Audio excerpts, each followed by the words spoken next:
नवंबर में महंगाई ने एक बार फिर सिर उठाया है। खुदरा महंगाई का इंडेक्स सीपीआई 4.87% से बढ़कर 5.55% हो गया है। हालांकि महंगाई में जितने उछाल का अनुमान लगाया गया था, आंकड़े उससे कम ही हैं। साथ ही कोर महंगाई 4.3% से घटकर 4.1% पर आ गई है। लेकिन ग्रामीण और शहरी दोनों महंगाई बढ़ी है। खाद्य महंगाई भी बढ़कर 8.7% पर पहुंच गई है। सब्जियों की महंगाई एक बार फिर आसमान पर है। नवंबर में सब्जियों की महंगाई 17.70% हो गई है। इसके अलावा फ्यूल और दालों की महंगाई भी बढ़ी है, जबकि हाउसिंग, कपड़ा, जूता की महंगाई में नरमी देखने को मिली है। और महंगाई को लेकर भले ही चिंता बढ़ गई हो, लेकिन इंडस्ट्रियल प्रोडक्शन की रफ्तार बहुत जोरदार रही है। अक्टूबर में आईआईपी 5.8% से बढ़कर 11.7% हो गई है, जो कि अनुमान से ज़्यादा है। मैन्युफैक्चरिंग में ज़बरदस्त तेज़ी दिखी है, 4.5% से बढ़कर 10.4% पर चला गया है। इलेक्ट्रिसिटी में भी ज़बरदस्त ग्रोथ है, 10% से ज़्यादा की तेज़ी है। कैपिटल गुड्स ग्रोथ 7.4% से बढ़कर 22.6% पर पहुंच गई है। और राजस्थान के सस्पेंस से आखिरकार आज पर्दा हट गया। भजन लाल शर्मा को नया मुख्यमंत्री चुना गया है। बीजेपी विधायक दल की बैठक में नाम पर मुहर लगी। इसके अलावा 2 डिप्टी सीएम भी बनाए गए हैं। इसमें एक दिया कुमारी हैं और दूसरा प्रेमचंद बैरवा। भजन लाल शर्मा सांगनेर से पहली बार के विधायक हैं। वसुंधरा राजे ने उनके नाम का प्रस्ताव रखा। वासुदेव देवनानी को स्पीकर बनाया गया है। वहीं दिया कुमारी, जिन्हें डिप्टी सीएम बनाया गया है, वो राज परिवार से आती हैं। राजसमंद से पहले सांसद थीं और उन्हें इस्तीफा दिलाकर विद्याधर नगर से एमएलए का चुनाव लड़वाया गया था। प्रेमचंद बैरवा को दिग्गज कांग्रेसी नेता को हराने का इनाम दिया गया है। और आप आइए आपको सुनाते हैं मुख्यमंत्री का ताज मिलने के बाद भजन लाल शर्मा ने क्या कुछ कहा है। मैं इतना विश्वास दिलाना चाहता हूं कि राजस्थान की ये जो टीम है, राजस्थान के जो सभी हमारे विधायक हैं, निश्चित रूप से जो राजस्थान की अपेक्षा है हमसे, भारतीय जनता पार्टी से, हम माननीय हमारे यशस्वी प्रधानमंत्री नरेंद्र मोदी जी के नेतृत्व में हम राजस्थान का पूरी तरह से सर्वांगीण विकास किसी भी क्षेत्र में हो, निश्चित रूप से हम पूरा करेंगे। ये मैं आप सभी को विश्वास दिलाता हूं। प्रेमचंद बैरवा दलित समुदाय से हैं और उन्होंने क्या कुछ कहा, आइए आपको सुनाते हैं। चाहे नौजवान हो, चाहे किसान हो, चाहे महिलाएं हो, सबने भारतीय जनता पार्टी को वोट दिया है। ऐतिहासिक रिजल्ट 2024 में आने वाला है। भारतीय जनता पार्टी उसकी तैयारी शुरू कर दी है और नरेंद्र मोदी जी तीसरी बार वापस प्रधानमंत्री बनेंगे। ऐतिहासिक 350 से ज़्यादा सीटें आएगी। राजस्थान में 25 की 25 सीटें आएगी। भजन लाल शर्मा का चुनाव सीएम पद के लिए कैसे किया गया, खुद राजनाथ सिंह ने बताई ये पूरी कहानी। श्रीमती वसुंधरा राजे के द्वारा श्री भजन लाल शर्मा का नाम प्रस्तावित किया गया और सर्वसम्मत से सभी ने इनका समर्थन किया है। और विशेष रूप से इनके नाम का समर्थन प्रारंभ में जिन लोगों ने किया, श्री किरोड़ी लाल जी मीणा, श्री वासुदेव जी देवनानी, श्री मदन दिलावर, श्री जवाहर वेडम जी और श्री जाबर सिंह जी, इन सब सारे लोगों ने और इसके अतिरिक्त पूरे सदन ने श्री भजन लाल जी शर्मा के नाम का समर्थन हुआ। इसलिए मैंने घोषणा की कि श्री भजन लाल जी शर्मा राजस्थान भारतीय जनता पार्टी विधायक दल के सर्वसम्मत नेता निर्वाचित हुए। 2 उप मुख्यमंत्री होंगे, श्रीमती दिया सिंह और दूसरे श्री प्रेमचंद बैरवा। और यह भी भारतीय जनता पार्टी की तरफ से प्रस्तावित है कि वासुदेव जी देवनानी यह स्पीकर होंगे। आज मध्य प्रदेश के पूर्व मुख्यमंत्री शिवराज सिंह काफी भावुक नजर आए। दरअसल उनके आवास पर महिलाएं और बहनें उनसे मिलने आई थी। इस दौरान कई महिलाएं शिवराज के साथ गले लगकर रोने लगी। इस दौरान शिवराज उन्हें सांत्वना देते हुए दिखाई दिए, वो भी काफ़ी भावुक हो गए। इसके बाद उन्होंने मीडिया से बातें की। उन्होंने नए सीएम मोहन यादव को बधाई दी। स्पीकर नरेंद्र तोमर का भी अभिनंदन किया। उन्होंने कहा कि वो नई सरकार को अपना सहयोग देते रहेंगे और उन्हें उम्मीद है कि सभी कल्याणकारी योजनाएं जारी रहेंगी। लेकिन शिवराज ने दिल्ली नहीं जाने के सवाल पर आज खुलकर अपनी बात कह दी। उन्होंने कहा कि अपने लिए कुछ मांगने जाने से बेहतर वो मर जाना पसंद करेंगे। आपको ध्यान होगा जो संदर्भ था वो ये था कि बाकी दिल्ली में है, आप दिल्ली जाएंगे क्या। एक बात मैं बड़ी विनम्रता के साथ कहता हूं कि अपने लिए कुछ मांगने जाने से बेहतर मैं मरना समझूंगा, वो मेरा काम नहीं है। और इसलिए मैंने कहा था मैं दिल्ली नहीं जाऊंगा। मध्य प्रदेश छत्तीसगढ़ में अब मुख्यमंत्रियों के शपथ ग्रहण की बारी है। दोनों ही राज्यों में शपथ ग्रहण कल 13 दिसंबर बुधवार को होगा और दोनों ही राज्यों में शपथ ग्रहण समारोह के दौरान पीएम नरेंद्र मोदी खुद मौजूद रहेंगे। कल सुबह 11:30 बजे प्रधानमंत्री मोदी का कार्यक्रम है मुख्यमंत्री मोहन यादव और उनकी कैबिनेट के शपथ ग्रहण के लिए भोपाल जाना। शपथ ग्रहण कार्यक्रम दोपहर 2 बजे के आसपास भोपाल के लाल परेड ग्राउंड में होगा। मुख्यमंत्री मोहन यादव के साथ 2 डिप्टी सीएम और 10 मंत्री शपथ ले सकते हैं। समारोह में पीएम के अलावा अमित शाह, बीजेपी के राष्ट्रीय अध्यक्ष जेपी नड्डा और भाजपा शासित राज्यों के मुख्यमंत्रियों के शामिल होने की भी उम्मीद है। वहीं शाम को 4 बजे के करीब रायपुर में वो प्रधानमंत्री मुख्यमंत्री विष्णुदेव साय के शपथ ग्रहण में मौजूद रहेंगे। शपथ ग्रहण समारोह के लिए कांग्रेस नेताओं को भी निमंत्रण भेजा गया है। राजस्थान, एमपी और छत्तीसगढ़ में नए सीएम का ऐलान हो गया है। बीजेपी के नए चेहरों पर ये कैसा दाव है, तीनों सीएम के पीछे क्या है बीजेपी का संदेश, आज आवाज अड्डा में इसी पर होगी बड़ी चर्चा शाम 7:57 पर। कांग्रेस सांसद धीरज साहू के ओडिशा, रांची और पश्चिम बंगाल के ठिकानों पर आयकर की छापेमारी खत्म हो गई है। 6 दिसंबर से इन जगहों पर छापेमारी चल रही थी। आयकर विभाग की टीम ने 300 करोड़ से ज्यादा कैश बरामद किया है। इन नोटों को बुलांगीर और संबलपुर स्थित स्टेट बैंक में जमा कराया गया है। इसके अलावा ज्वेलरी भी बरामद की गई है।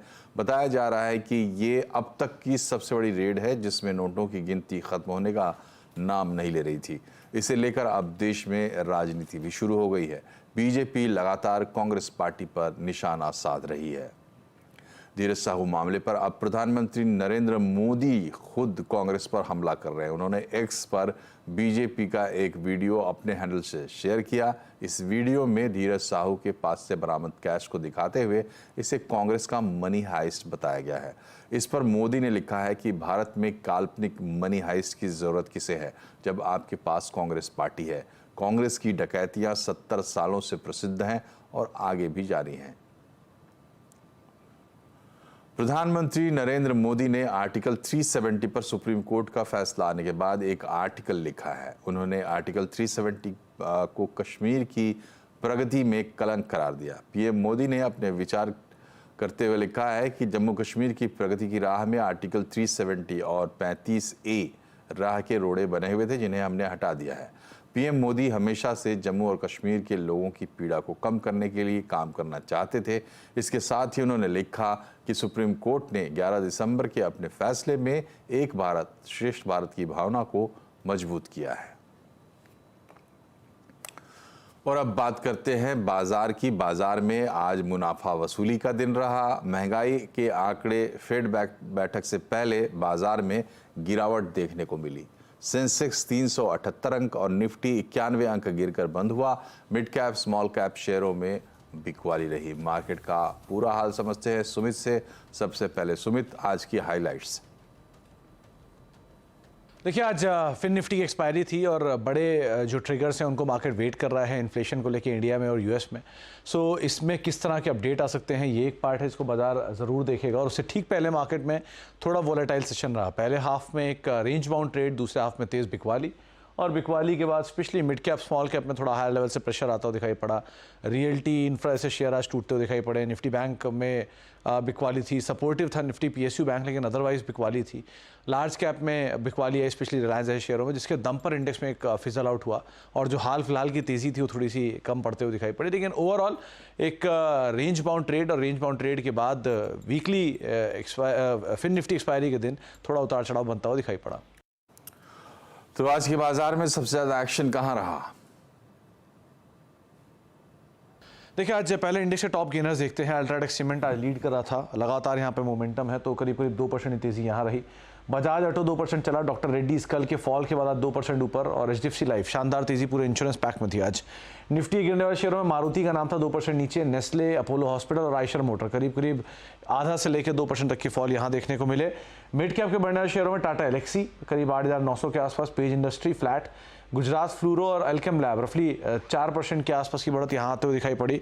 गिरने वाले शेयरों में आज दबाव रहा प्रेस्टीज एस्टेट में 7% नीचे रहा, पॉलीकैब 1.5% नीचे, कमिंस इंडिया 4% नीचे और मैनकाइंड फार्मा करीब करीब 4% बिकवाली यहाँ देखने को मिली। F&O के गिरने वाले शेयरों में या बढ़ने वाले शेयरों में श्री सीमेंट आज लीड कर रहा था, सीमेंट इनफैक्ट खरीदारी में था, पेज इंडस्ट्री में खरीदारी थी और बजाज ऑटो 2% की तेजी नए 52 वीक्स हाई पर पहुंचा।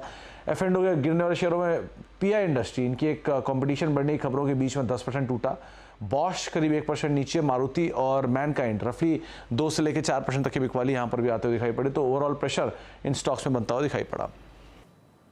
शुक्रिया सुमित। और बैंक और इंफ्रा में री रेटिंग की गुंजाइश है, ये कहना है goindiastocks.com के फाउंडर राकेश अरोड़ा का। राकेश अरोड़ा के मुताबिक डिफेंस सेक्टर में लंबी अवधि के लिए निवेश करना फायदेमंद है।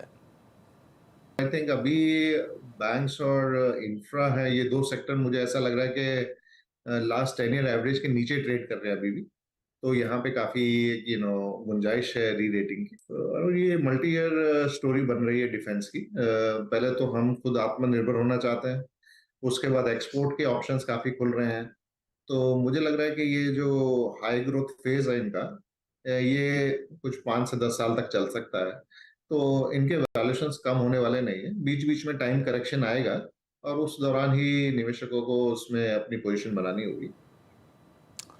भारत सरकार ने आज बजाज फिनसर्व के साथ MOU साइन किया है। इसको लेकर केंद्रीय मंत्री धर्मेंद्र प्रधान ने कहा कि दुनिया के जॉब मार्केट में भारत के युवाओं को जोड़ने के लिए ये अहम शुरुआत है।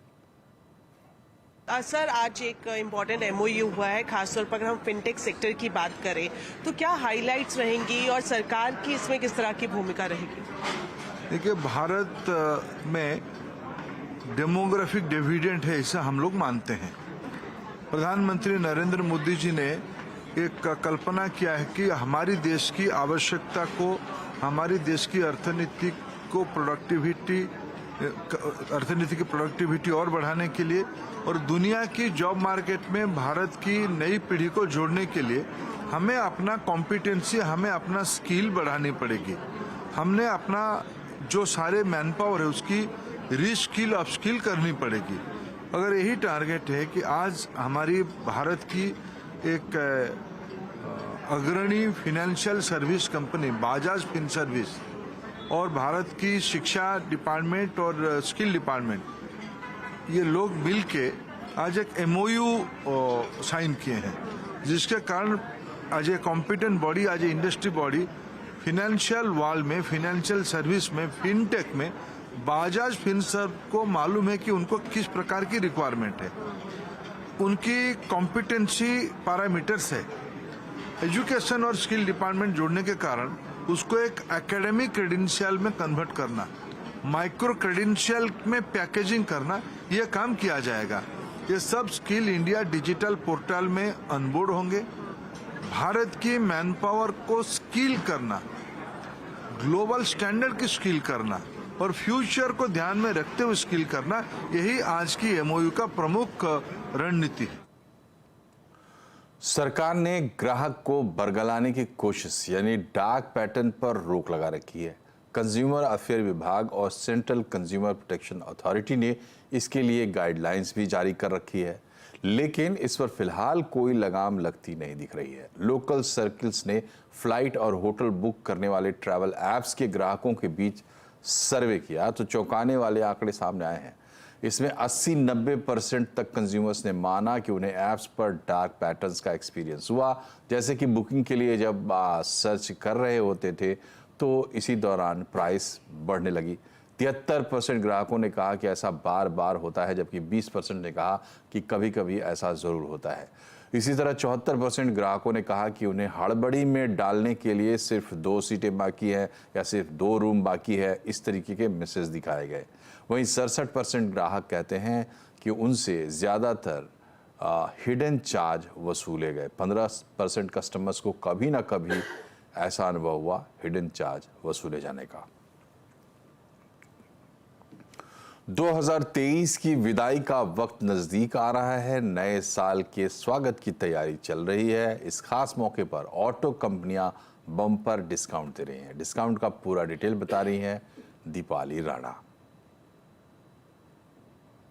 आम कंज्यूमर्स के लिए डबल बेनिफिट। पहला बेनिफिट अच्छे ऑफर्स का जो इस समय गाड़ियों पर मिल रहे हैं, और दूसरा बड़ा बेनिफिट ये कि 1 जनवरी 2024 से ऑलरेडी प्राइस हाइक हो जाएगा सभी गाड़ियों पर। एनुअल प्राइस हाइक हर साल होता है 1 जनवरी से, और इस साल भी Tata, Hyundai, Maruti, Honda, Tata Motors, Mahindra and Mahindra सभी प्राइस हाइक अनाउंस कर चुके हैं। कितना प्राइस हाइक होगा ये क्लोजर टू डेट पता लगेगा, पर आमतौर पे 1 से 3% तक की कीमतें बढ़ती हैं।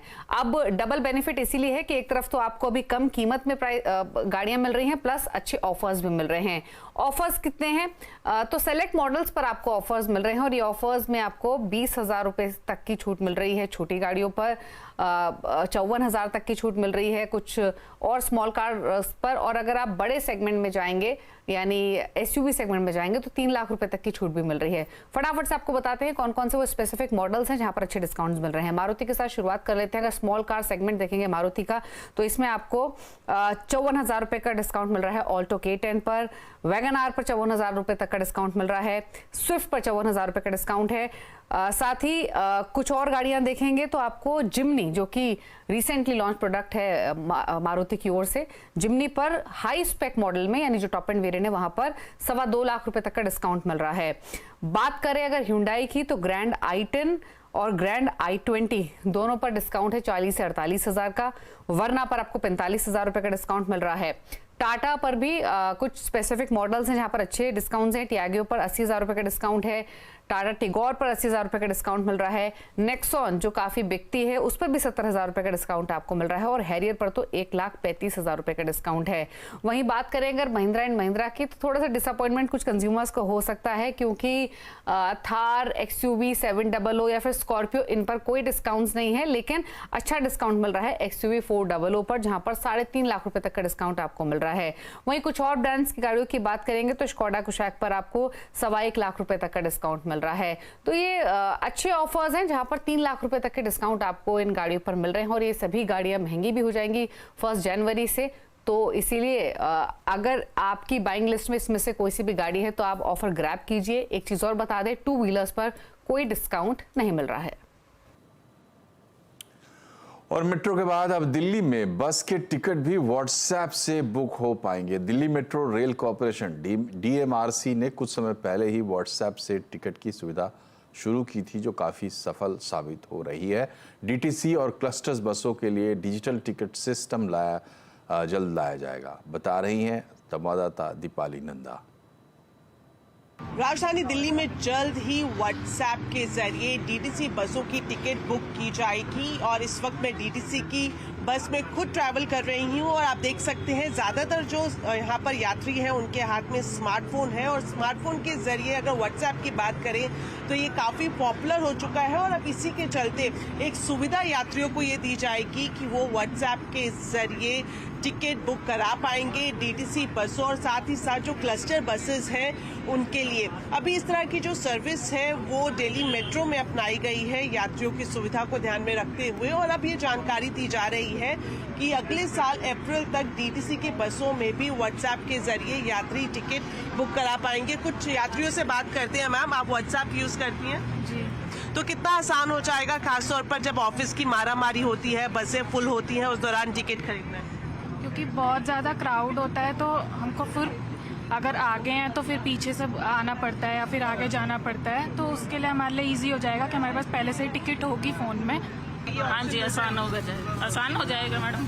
तो खास तौर पर अगर हम ऑफिस टाइमिंग की बात करें तो काफ़ी क्राउडेड ये बसेस रहती हैं, और उस दौरान इस तरह की सर्विस यात्रियों को एक बड़ी सुविधा देगी।